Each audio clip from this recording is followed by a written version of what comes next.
Hello my dear students, I am Saurabh Kumar Pandey, founder Aarohan education.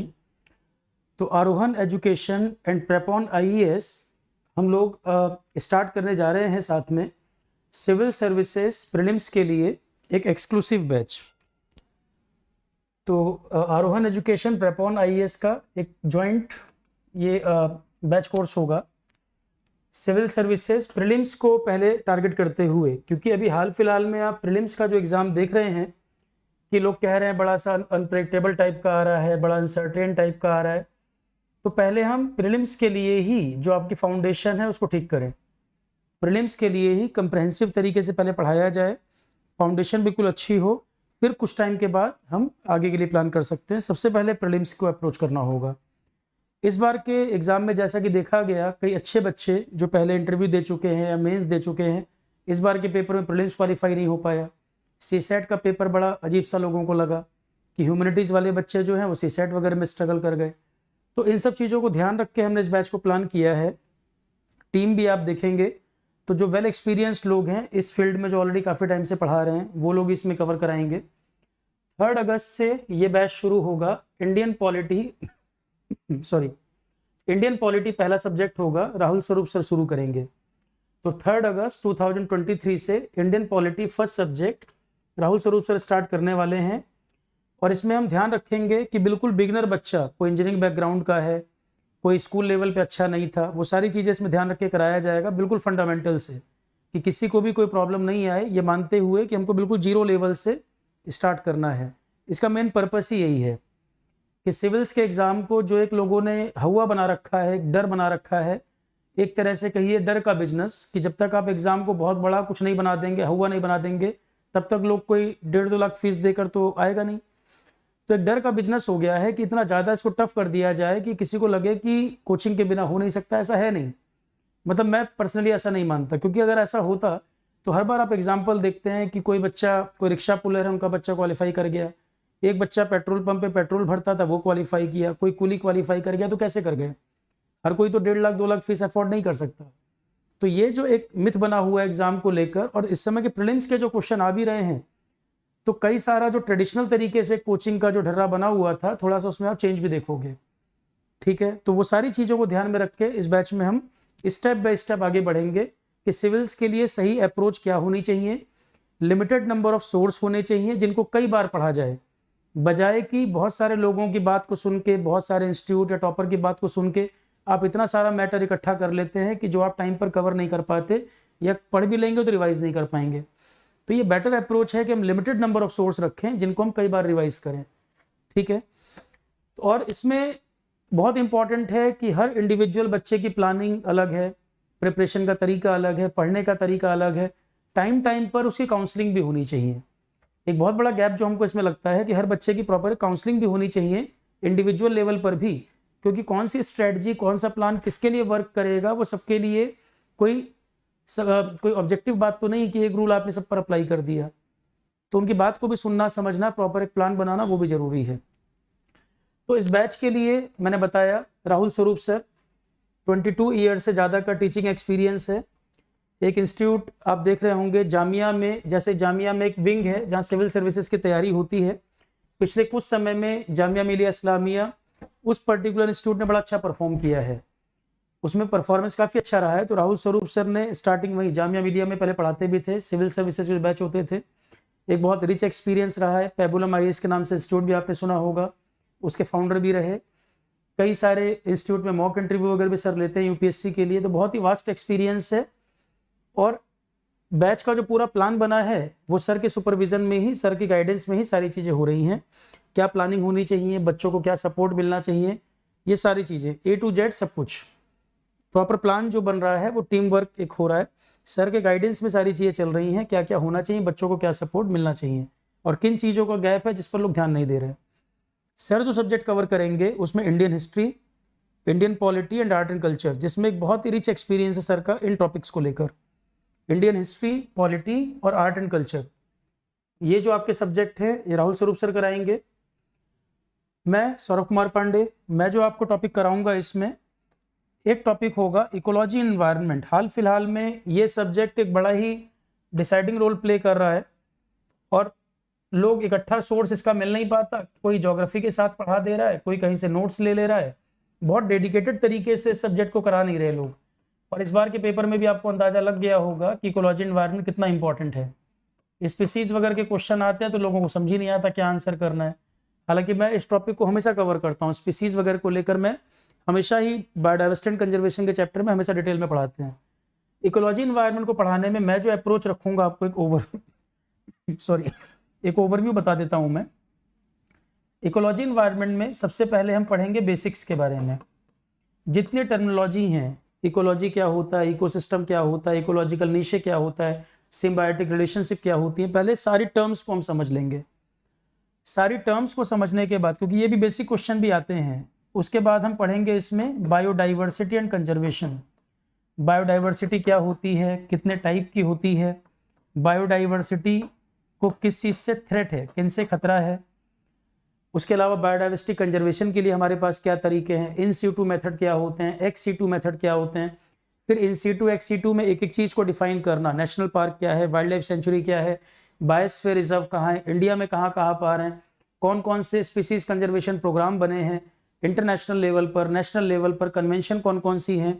फिर IUCN red data book का क्या concept है, कौन कौन सी स्पीसीज किस कैटेगरी में लिखी हैं, इंटरनेशनली कहाँ पाई जाती हैं, इंडिया में कहाँ पर है, किस स्पीसीज का क्या बिहेवियर है, कार्निवोरस है या ओमनीवोरस है। मतलब एक हॉलिस्टिक अप्रोच कि ज़्यादा से ज़्यादा कवरेज हो, जिससे आपको थोड़ा आसान लगे सब्जेक्ट। और ये मैं इंश्योर कर सकता हूँ कि कम से कम 50-55 आवर्स के आसपास का सब्जेक्ट है, बहुत अच्छी तरीके से आपको ये सब्जेक्ट समझ आ जाएगा। बुक वगैरह की पूरी कोशिश होगी, आपको जरूरत नहीं पड़ेगी इसमें, क्लास में ही हम सारी चीज़ें कवर करा दें और साथ साथ याद भी करा दें कि आपका थोड़ा एफर्ट इसमें कम हो जाए और फंडामेंटली बहुत स्ट्रॉन्ग महसूस करें आप इन टॉपिक्स में। तीसरा टॉपिक फिर मैं इसमें कवर करता हूँ, global warming and climate change. अब नाम तो आपको लग रहा है बस एक छोटा सा टॉपिक लग रहा है, ग्लोबल वार्मिंग क्लाइमेट चेंज, जबकि इसके अंदर हम शुरू करते हैं बात सन के स्ट्रक्चर से। सन स्पॉट क्या होता है, सोलर साइकिल क्या होती है, कोरोना मास इजेक्शन क्या होता है, ऑरोरा बोरेलिस फॉर्मेशन किस तरह से होते हैं। काफ़ी सारा हिस्सा एनवायरनमेंट का ज्योग्राफी से लिंक होता है। मैं स्टार्ट इसको सन से शुरू करता हूँ बात। सोलर के बारे में सारी बातें बताने के बाद सोलर साइकिल क्या है, सन स्पॉट साइकिल क्या है, अल्बिडो इफेक्ट क्या होता है, फिर ग्रीन हाउस गैसेस कौन कौन सी हैं, सनलाइट में क्या कंपोनेंट होते हैं, ग्लोबल वार्मिंग क्या है, ग्लोबल वार्मिंग के इफेक्ट क्या क्या हो रहे हैं अर्थ पर, फिर ओजोन डिप्लीशन का टॉपिक आता है, ग्रीन हाउस गैस के सोर्सेस कौन से हैं, क्योटो प्रोटोकॉल है, मॉन्ट्रियल प्रोटोकॉल है, बहुत सारी इंफॉर्मेशन, मिनामाटा कन्वेंशन हम इसमें आगे पढ़ते हैं, एसिड रेन है, स्मोग है, इंटरनेशनल कन्वेंशन जितनी है, सस्टेनेबल डेवलपमेंट गोल, एजेंडा 21, ये सब आप इसी चैप्टर में ग्लोबल वार्मिंग क्लाइमेट चेंज में देखेंगे। कौन कौन से पॉल्यूशन करने वाले सब्सटेंसेस हैं, कौन सी इंडस्ट्री क्या एमिट कर रही है, कोल के अंदर क्या क्या चीज़ें मौजूद हैं, फ्लाई ऐश क्या होता है, कौन कौन से चैलेंजेस हैं और उनके सॉल्यूशन क्या हो सकते हैं। दो चीज़ों पे बड़ा इंपॉर्टेंट क्वेश्चन बनता है, प्री में भी मेंस में भी, कि इन्वायरमेंटल चैलेंजेस कौन कौन से हमारे सामने, और समय के साथ और चैलेंजेस बढ़ रहे हैं, जैसे कि ई वेस्ट की चर्चा होती है। तो जो चैलेंजेस बढ़ रहे हैं, हमारे पास सॉल्यूशन अब क्या है, नेशनली हम क्या कर रहे हैं और इंटरनेशनली क्या हो रहा है। तो बेसल कन्वेंशन क्या कहती है, रॉटरडैम कन्वेंशन क्या कहता है, कार्टाजेना प्रोटोकॉल क्या कहता है, जितने भी ये सब टॉपिक सब इसमें कवर हो जाते हैं। फिर एक टॉपिक मैं इसमें कराता हूँ पॉल्यूशन के बारे में, जैसे NGT है, NGT का क्या काम है, सेंट्रल पॉल्यूशन कंट्रोल बोर्ड का क्या काम है, उनके क्या क्या फंक्शन क्या क्या हैं, coordination state pollution control board से करते हैं, इनके कोई प्रोग्राम चले हैं तो वो डिस्कस करना, कोई टेक्नोलॉजी नहीं है तो वो बताना, आर्टिफिशियल रेन क्या कंसेप्ट है, ग्रेट गार्बेज डिस्पैच, ये सब टर्म अजीब अजीब सुनते हो, ये क्या मतलब होता है, ग्रीन मफलर है, अर्बन ये हीट आइलैंड्स होते हैं, इनका क्या मतलब है। मतलब कुछ ऐसी टर्मिनोलॉजी सुनने में बड़ी फैसिनेटिंग सी लगती है और सीधे सीधे क्वेश्चन आ जाता है। जैसे क्वेश्चन आया आपका मियावाकी मेथड, अर्बन एरिया में डेंस फॉरेस्ट डेवलपमेंट का तरीका, हाइड्रोपोनिक्स कंसेप्ट क्या है, ये आजकल बहुत न्यूज़ में है। तो ये सारा का सारा हम इसमें डिटेल में बात करेंगे। 50-55 आवर्स के आसपास है डिटेल में ये पूरा सब्जेक्ट। और इसमें फिर आपका एक टॉपिक मैं जो इसमें ऐड करूंगा वो एनर्जी का टॉपिक ऐड करूंगा। एनर्जी में एनवायरनमेंट के लिए जैसे खासकर चर्चा होती है रिन्यूएबल, सोलर, विंड, ये सब, तो एक टॉपिक मैं अपनी तरफ से इसमें एनर्जी का भी ऐड करूंगा, जिससे जियोथर्मल, टाइडल, इसके बारे में भी कुछ इन्फॉर्मेशन आपको मिल जाए। और एक टॉपिक आपका इसमें आता है EIA, मेंस में भी क्वेश्चन बन सकता है, इन्वायरमेंटल इम्पैक्ट असेसमेंट। कोई इंडस्ट्री फैक्ट्री लग रही है, उसका स्टडी करना कि लॉन्ग टर्म में या शॉर्ट टर्म में या इमीडिएट वो क्या इम्पैक्ट डालने वाला है एनवायरनमेंट पर और लोगों पर। तो एनवायरमेंटल इम्पैक्ट असेसमेंट, ये प्रोजेक्ट के बारे में प्री स्टडी कर लेना, ठीक है, ये हमारा कवरेज होगा इकोलॉजी एनवायरनमेंट के लिए। अब जो लोग पहले पेपर दे चुके होंगे या प्रीवियस ईयर पेपर देखेंगे, और मैं एक बात बताऊं, जो भी सिविल्स की तैयारी करने को सोच रहा है, सबसे पहले आप क्या करें, आप इसका सिलेबस लेकर बैठें और लास्ट ईयर का नोटिफिकेशन वगैरह लेकर बैठें, पूरी डिटेल देखें, प्री में क्या आएगा, मेंस में क्या आएगा, इंटरव्यू कितने मार्क्स का है। सिलेबस देखने के बाद आप डिक्रीजिंग ऑर्डर में 2023, 22, 21 इस ऑर्डर में 4 to 5 ईयर के पेपर आप देखें। पेपर का एनालिसिस हमेशा डिक्रीजिंग ऑर्डर में होना चाहिए, जिससे करंट ट्रेंड हमको पहले पता चले, और कभी किसी का ब्लाइंड फॉलोवर नहीं होना चाहिए। जो भी पढ़ाया जा रहा है, एक चैप्टर खत्म हो गया, आप प्रीवियस ईयर में देखिए क्या जो पूछा गया है आप अप्लाई कर पा रहे हैं। अगला चैप्टर हो गया, उसको भी प्रीवियस ईयर में देखिए कि जो क्वेश्चन आ रहा है क्या आप उसको कनेक्ट कर पा रहे हैं। जैसे क्वेश्चन भी आजकल मिक्स पूछ रहा है, ज्योग्राफी एनवायरनमेंट को जोड़ के पूछ दिया, लाइफ साइंस से जोड़ के पूछ दिया, मतलब दो दो सब्जेक्ट को क्लब करके कोई क्वेश्चन बना दे रहे हैं।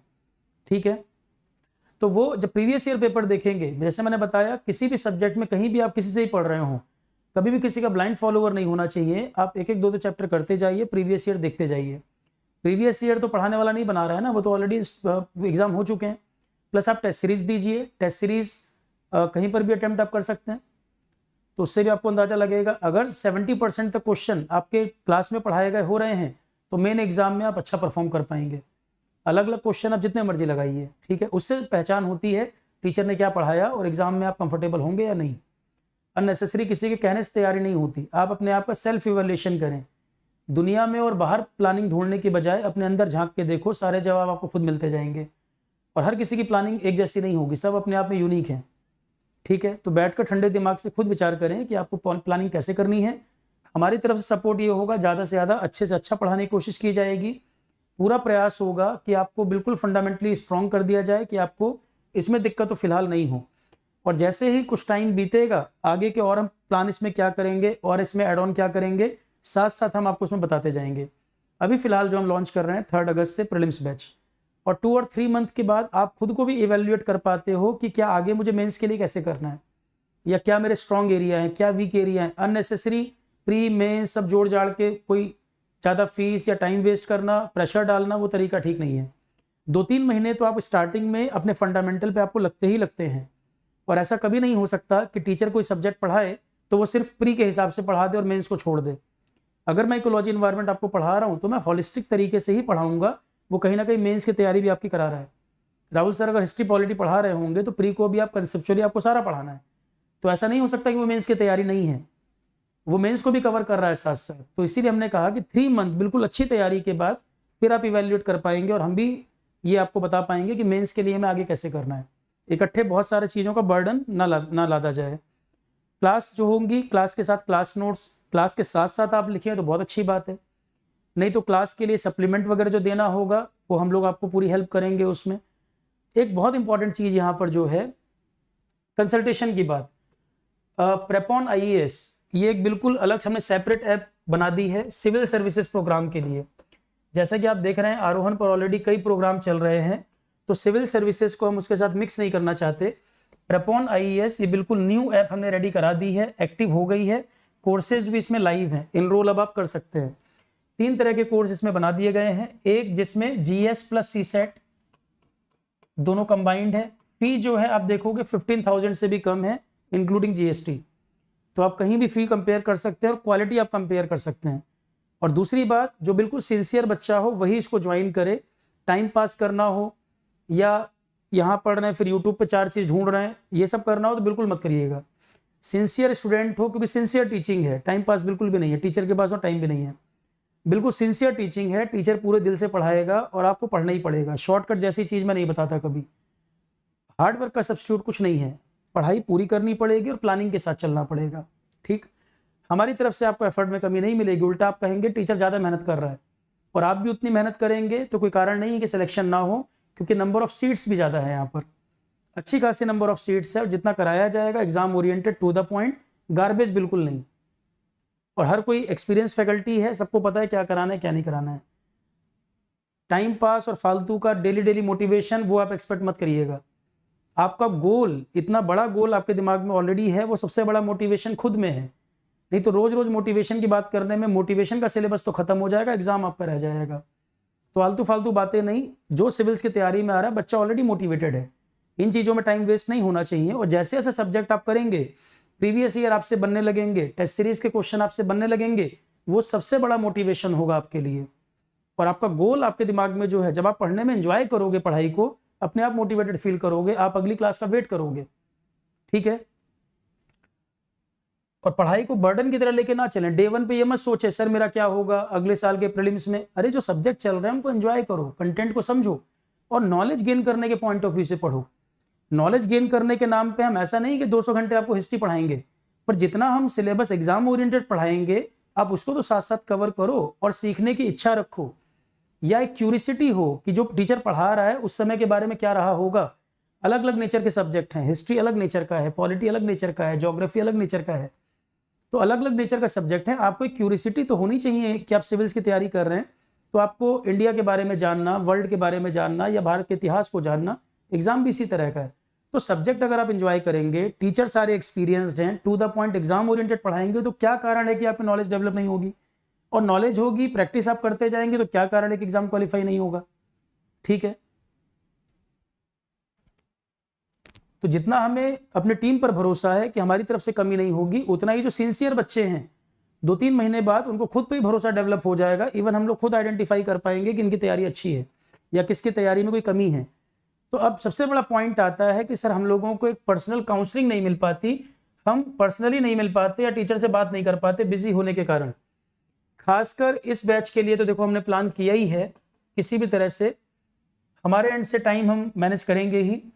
तो प्रेपॉन आईएएस जो है, प्रेपॉन आईएएस लोगो आप देख रहे हो, प्ले स्टोर पे आपको मिल जाएगा ये। इसकी ऐप आप डाउनलोड कर लीजिए। चैट ऑप्शन में आप अपना कमेंट भेज सकते हैं।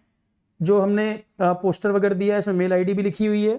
फ़ोन पर भी आप बात कर सकते हैं, पर पहले कोशिश करना चैट पर लिख दोगे तो सही है।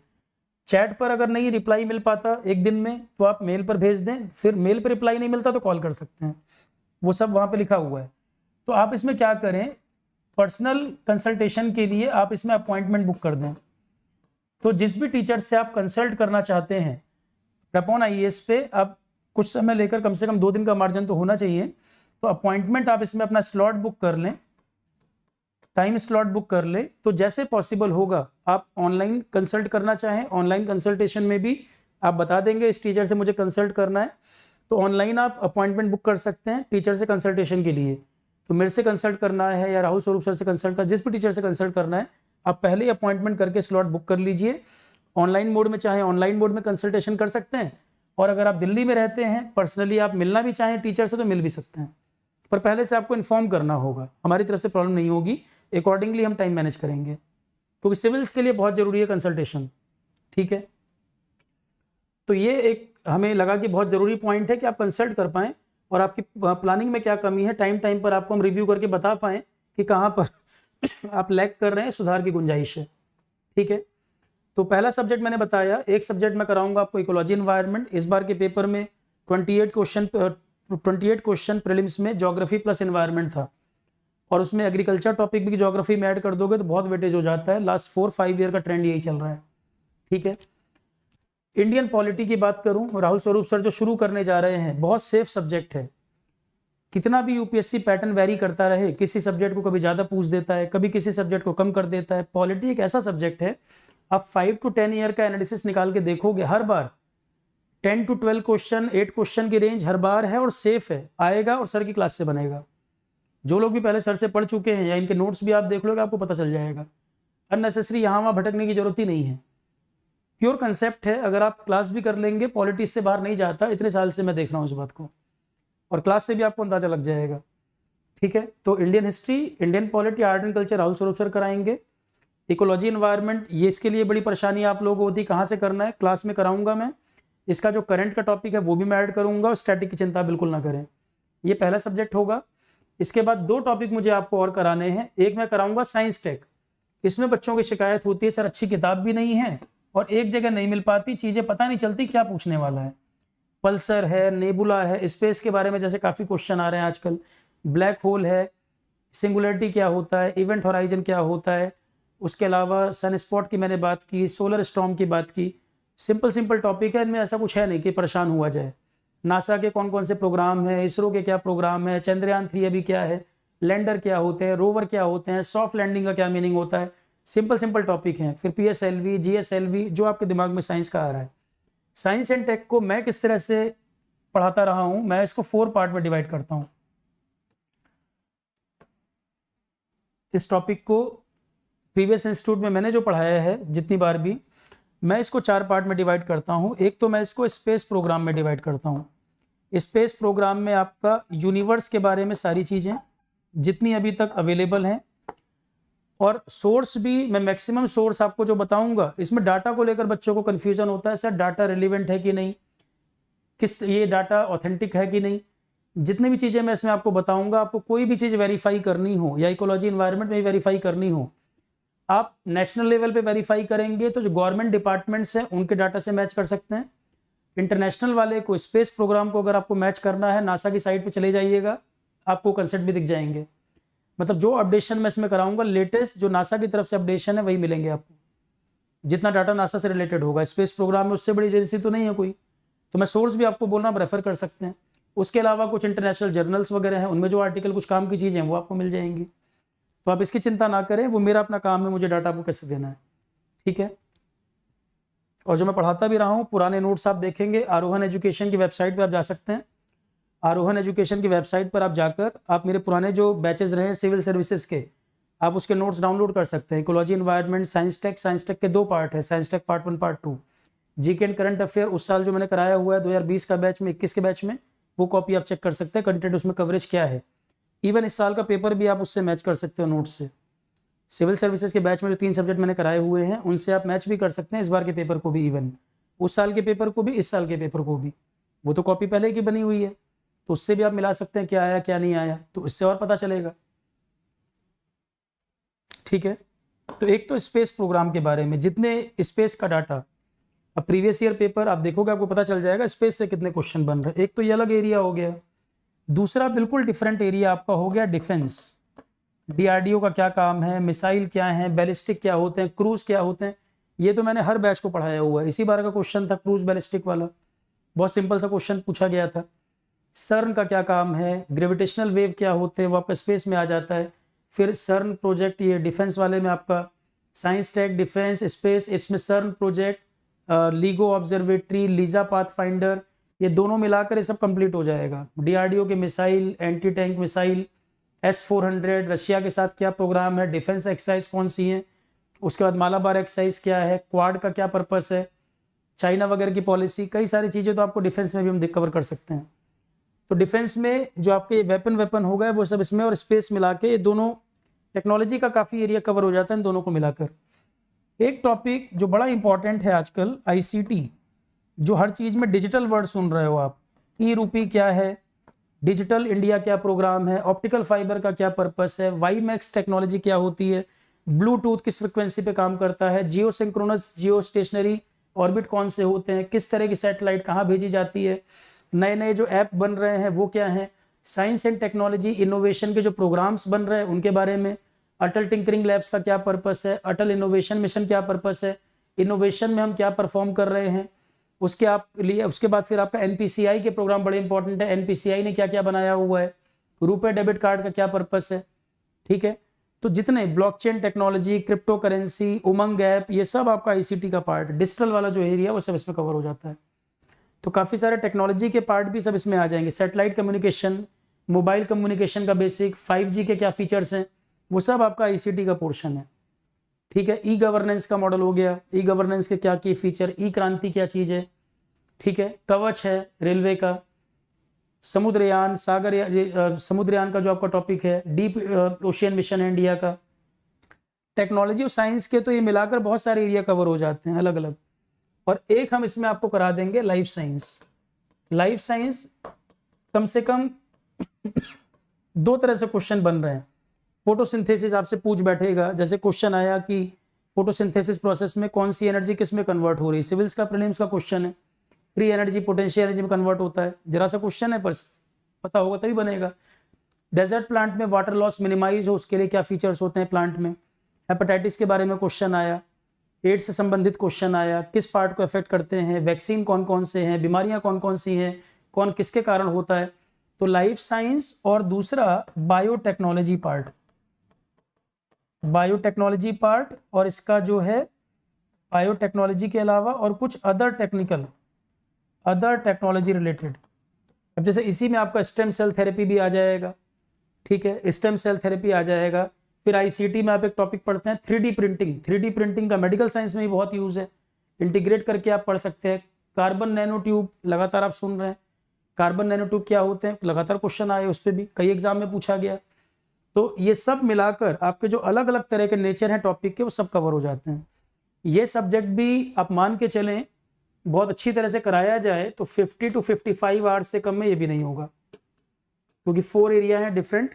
तो इनकी PDF देना, क्लास में कवर कराना, प्रॉपर लिखा कर पढ़ाना, ये हमारी रिस्पॉन्सिबिलिटी है। पढ़ाने का तरीका मैं आपको बता दूं, सारी चीज़ें बोर्ड पे लिखा होगा इंग्लिश में, समझाई सारी चीज़ हिंदी में जाएगी, जैसे मैं अभी आपको बता रहा हूँ। ये अभी जैसे मैं आपको एक्सप्लेन कर रहा हूँ, मेरी क्लास का तरीका ये है, हर चीज़ हिंदी में रिपीट होगी, 2-3 बार रिपीट करता हूँ मैं। पहली बार में हम केवल सुनते हैं, दूसरी बार में हमें लगता है कि ये बोला था, और तीसरी बार में हमें समझ आता है कि ये बोला गया था। 3 बार कम से कम लगता है कोई बात को समझने में। तो जब मैं समझाऊं तब लिखना नहीं है, सिर्फ सुनना है बात को। 2-3 बार रिपीट करने में काफ़ी कुछ याद हो जाता है। फिर सारा कुछ बोर्ड पे लिखा होगा, फिर आप कॉपी कर लो।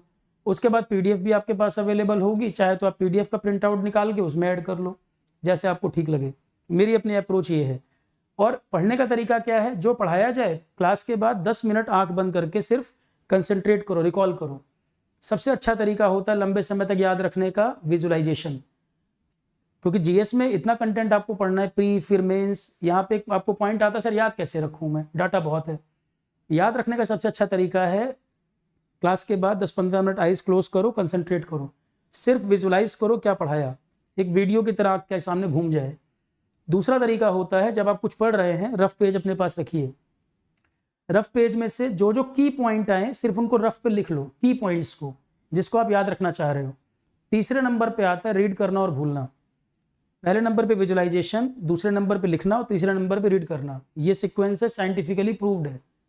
ठीक, जितने लोग हैं Limca book record holder, Guinness book में नाम जिनके, उनका मेमोरी वाला जो तरीका है वो यही है, याद रखने का डाटा को। क्लियर है?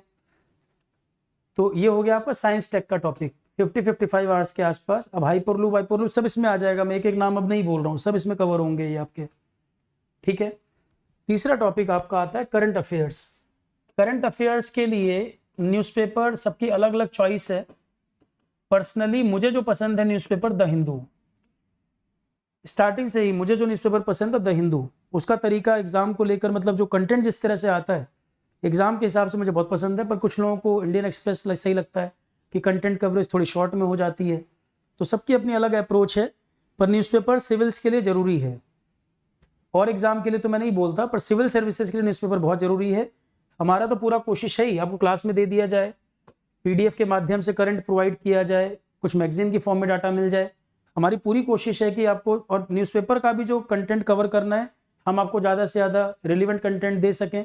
वो तो आपको रेगुलर बेसिस पे कुछ टाइम में शुरू हो जाएगा मिलना। ठीक है, उस पर ऑलरेडी हम लोग वर्क कर रहे हैं, वो जल्दी आपको शुरू हो जाएगा मिलना।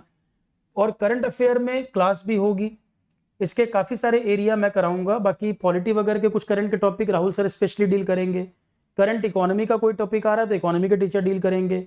बाकी मेजॉरिटी जो करंट अफेयर है आप इसमें बिल्कुल चिंता ना करें, ये मैं अपने हिसाब से पूरा कवर करूंगा। पूरा मैं कवर करूंगा। रशिया यूक्रेन का इशू है, आर्मेनिया अजरबैजान का इशू है, अफ्रीका लगातार न्यूज़ में और हर बार क्वेश्चन आता है। इस बार भी कह के मैंने भेजा था अफ्रीका पे क्वेश्चन बनेगा। नगर्नो करबख एरिया मैंने बता के भेजा था। रशिया यूक्रेन पे मैंने ज्योग्राफी पे कहा था क्वेश्चन आएगा। अफ्रीका पे हर बार क्वेश्चन आता है। जैसे ऑयल की डिस्कवरी हो गई गुनी, तो वो लगातार न्यूज़ में, कहाँ पर कन्फ्लिक्ट चल रहा है, कहाँ भुखमरी छाई हुई है लंबे समय से, गरीबी बहुत ज़्यादा है। ठीक है, ये सारे क्वेश्चन अफ्रीका के एक्सपेक्टेड क्वेश्चन है, ऐसा नहीं है कि क्वेश्चन नहीं बन रहे थे। साउथ सूडान में तख्ता पलट के जो, ये सूडान में जो तख्ता पलट की घटना हुई, अब्दुल्ला हमदोक का इशू जो सूडान वाला चल रहा था, वो एक्सपेक्टेड क्वेश्चन था। ठीक है, सोमालिया की जो फूड क्राइसिस की प्रॉब्लम है आज की नहीं है, लंबे समय से चल रहा है। अफ्रीका में कुछ जगह वाटर क्राइसिस की प्रॉब्लम है, वो भी एग्जाम का क्वेश्चन है। तो करंट अफेयर ये हमें साथ साथ कराना ही है। इसमें मैं गवर्नमेंट प्रोग्राम एंड स्कीम भी कवर करता हूँ। जल जीवन मिशन है, चाहे उड़ान योजना है, जनानी सुरक्षा योजना है, ये आपका प्रोग्राम्स एंड स्कीम्स भी साथ में कवर होते जाते हैं। करंट अफेयर भी बाकी टीचर तो अपने पोर्शन का कराएंगे ही, मैं इसमें स्टैटिक जीके को भी ऐड करके पढ़ाता हूँ। जैसे स्पोर्ट्स का क्वेश्चन इस बार आया, ध्यानचंद अवार्ड किस में दिया जाता है, तो ये इक्का दुक्का क्वेश्चन पूछ लेता है, स्टैटिक जीके भी पता होनी चाहिए।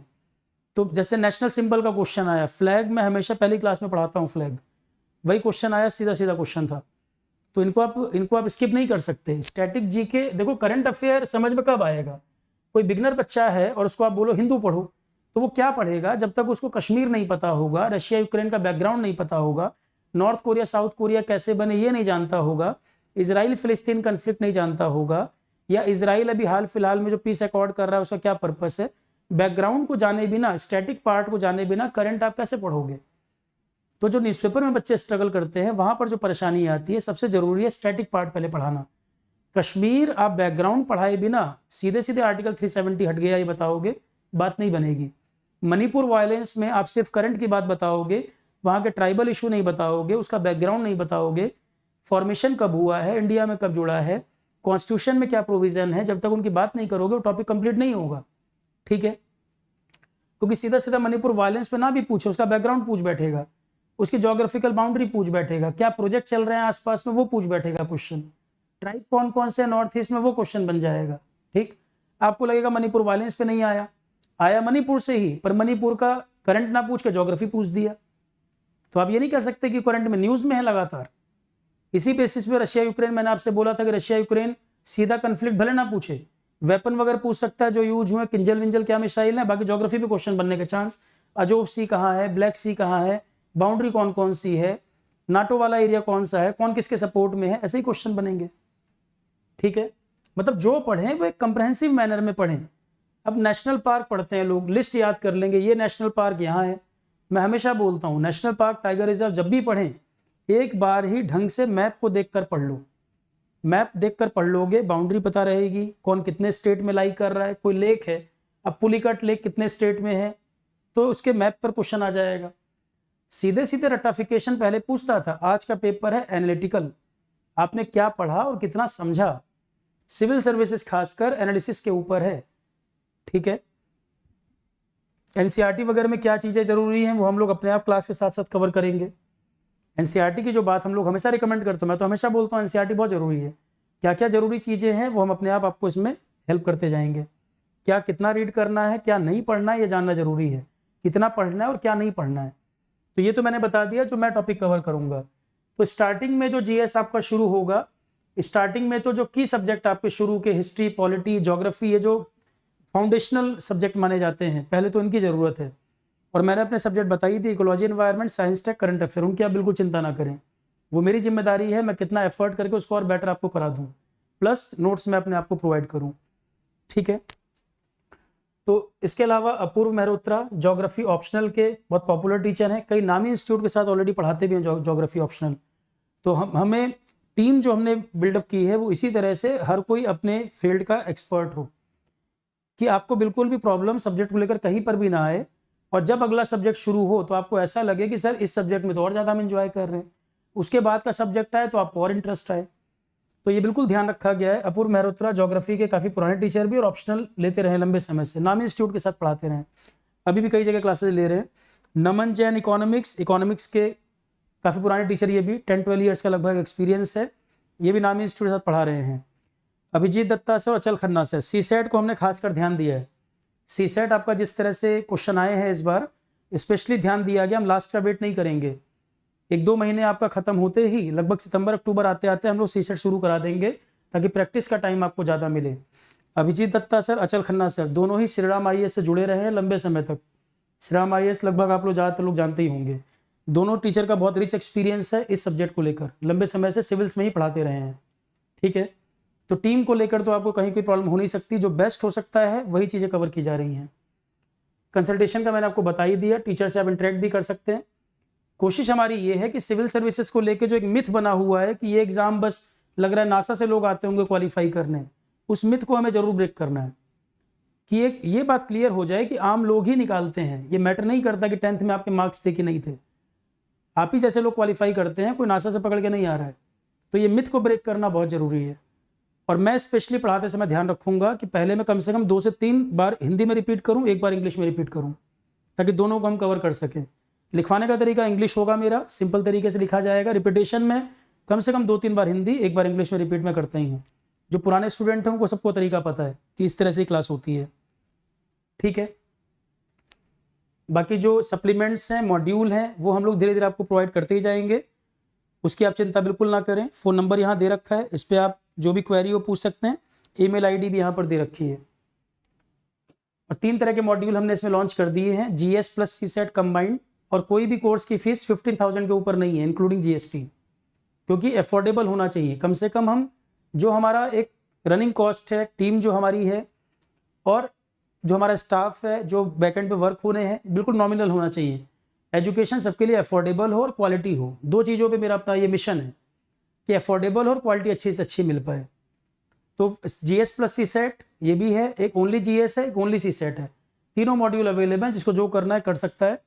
और एक चीज़ की ज़रूरत हमें महसूस हुई कि कोई बच्चा कहीं मान लो इंस्टीट्यूट में पढ़ चुका बहुत हाई फाई फीस देकर, और ज्योग्राफी उसको अच्छा नहीं पढ़ाया गया, या उसको साइंस टेक की क्लासेस बस 10 घंटे में करा दी गई, या वो इन्वायरमेंट नहीं कर पाया, तो फिर ये भी तो ध्यान रखना चाहिए कि किसी बच्चे को ओनली 1 सब्जेक्ट चाहिए तो वो क्यों अननेसेसरी पूरे कोर्स में जाए। किसी को अगर एक ही सब्जेक्ट चाहिए वो 15,000 भी क्यों पे करे जीएस प्लस सी सेट वाला। तो इसके लिए हमने सिंगल सब्जेक्ट को भी ओपन कर दिया है। जैसे पॉलिटी स्टार्ट हो रहा है बैच कोर्स में, और पॉलिटी इंडिविजुअली भी अवेलेबल कर दिया है। 2200 के आसपास की फीस रखी है, बहुत नॉमिनल इसमें भी। पॉलिटी सिंगल सब्जेक्ट चाहिए वो भी अवेलेबल है, बैच कोर्स चाहिए वो भी अवेलेबल है। किसी को पहले ट्रायल करना हो एक सब्जेक्ट, वो ट्रायल चाहे करके देख ले, फिर पूरे बैच कोर्स को एनरोल करे। एक आध लेक्चर हम डेमो भी ओपन करा देंगे। आप पहले पूरी तरह इंश्योर कर लीजिए कि आपको समझ आ रहा है कि नहीं। आप ब्लाइंडली फेथ बिल्कुल ना करें, किसी बात पर ना जाएं। जब क्लास शुरू होगी 1-2 लेक्चर डेमो ओपन कर देंगे, आप चेक कर लो, पूरी तरह ठीक लगेगा आप ज्वाइन करिए। कुछ लेक्चर आपको Saurabh Pandey GS for all, जो मेरा यूट्यूब चैनल है, मेरी कुछ क्लासेस आपको वहाँ भी मिल जाएंगी। अगर आप डेमो देखना चाहें टीचर का क्या तरीका है, आप पहली बार मेरे से अगर इंटरेक्ट कर रहे हो, Saurabh Pandey GS for all YouTube channel पर जाएंगे, आपको कई लेक्चर मिल जाएंगे, पर वो डिफरेंट बैचेस के होंगे। आप स्पेसिफिक सिविल सर्विसेज के लेक्चर देखोगे, आपको समझ आ जाएगा उसमें से। क्लियर है। और जो मेरे सब्जेक्ट हैं उसमें मैं आपको ये बता दूं कि थ्योरी के साथ साथ मैं क्वेश्चन भी कवर करता हूं। थ्योरी के साथ साथ क्वेश्चन भी कराना जरूरी है। मैं क्लास के साथ क्वेश्चन भी कवर करूंगा जरूर। जैसे इकोलॉजी एनवायरनमेंट कराऊंगा, 2 चैप्टर खत्म हो गए, फिर कुछ क्वेश्चन देखेंगे, नेक्स्ट 2 चैप्टर हुए, फिर कुछ क्वेश्चन करेंगे। ऐसे ही साइंस टेक में कि भाई हम ये पढ़ा रहे हैं तो एग्जाम में आया क्या, आप उसको अप्लाई भी कर पा रहे हो कि नहीं। पूरा पढ़ा दिया, कोरम पूरा नहीं करना है हमें, मतलब है रिजल्ट ओरिएंटेड, कि जो आप पढ़ रहे हैं रिजल्ट उससे बन रहा है कि नहीं। सिर्फ खाना पूर्ति की बात नहीं है, जो कराया गया, क्वेश्चन भी करा दिए गए, क्वेश्चन कराने के बाद भी आपको क्या फील हो रहा है, कॉन्फिडेंस आ रहा है कि नहीं, फिर आप टेस्ट सीरीज में अपीयर हुई और आप खुद ही इवेल्युएट कर पाएंगे इंप्रूवमेंट है या नहीं है। इकट्ठे बहुत ज़्यादा चीज़ों के चक्कर में नहीं पढ़ना, 1 बाय 1 कंप्लीट करते चलिए बस।